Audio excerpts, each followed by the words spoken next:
my friend. Happy New Year! It's so good to be with you again in this new week and this new year. But there sure are a lot of really strong feelings right now, aren't there? Inside us, in other people. What are some of the things that you see other people feeling right now? Can you name them? Maybe fear or anger or worry. What about things that you're feeling? What are you feeling right now? Can you name a few feelings? It's so important to talk about our feelings because when we can talk about our feelings, it can help us feel better. Today, I want to tell you a story about a woman in the Old Testament named Hannah. Hannah has lots of very strong feelings. She feels sad, she feels despair, and later she feels joy. And she pours all of it out in prayer and song. Let's hear the story of Hannah. There was a woman named Hannah who lived in Ramah. Hannah had been unable to have a baby. Year after year, her husband would go to the temple to give thanks to God for their family. And year after year, Hannah wept because this family didn't include a baby of her very own. So one day, she decided she would go to the temple by herself. As Hannah entered the temple, she was overwhelmed with her feelings. She fell on her knees and began to pray. "God, I am so sad," she said without making a sound out loud. "I want a baby so much. If I had a son, I would bring him here to the temple and dedicate him to serve you for his whole life." Hannah was so sad, she began to cry. Hannah was so focused on her prayer, she didn't notice that someone was watching her. It was Eli, the priest, who was caring for the temple that day. Eli was confused. He could see Hannah's lips were moving, but he didn't hear any sound coming out. That was weird.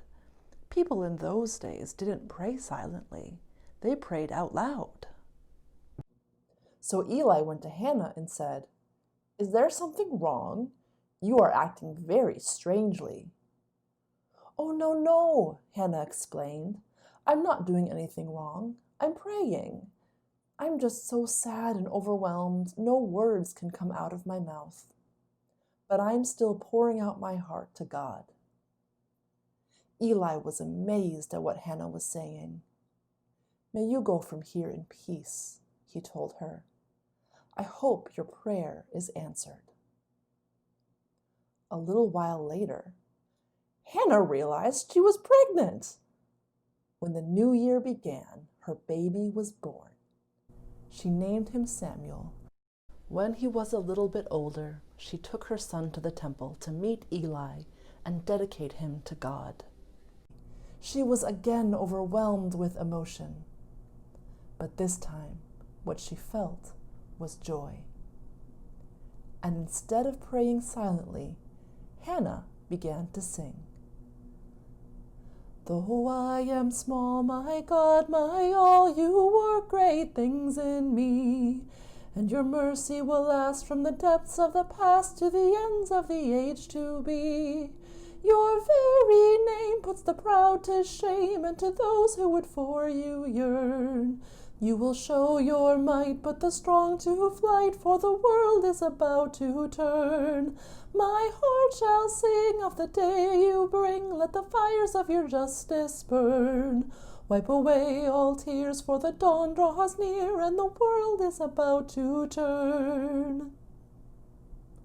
The end. Did that song sound familiar? It's the same song that Mary sang when she realized she was pregnant with Jesus. The story of Hannah takes place hundreds of years before the story of Mary and Joseph. but the song had been passed down from generation to generation, so that when Mary realized she was pregnant with Jesus and she was filled with joy, the song that came out of her mouth was the same song that Hannah had sang all those hundreds of years before when she gave birth to Samuel.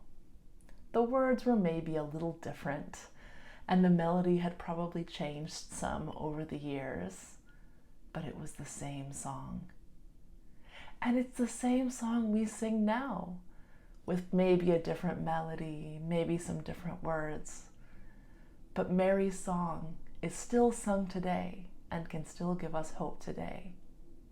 Isn't that amazing?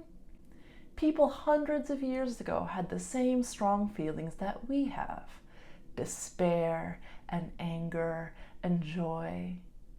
And their stories and songs can help us talk about our feelings and can help us feel better. That's a pretty amazing thing.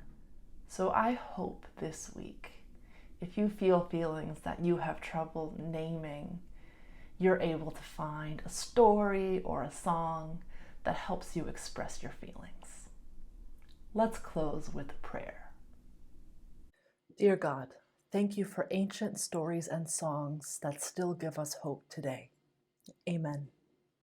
The text of this story was prepared by me, Catherine Ray.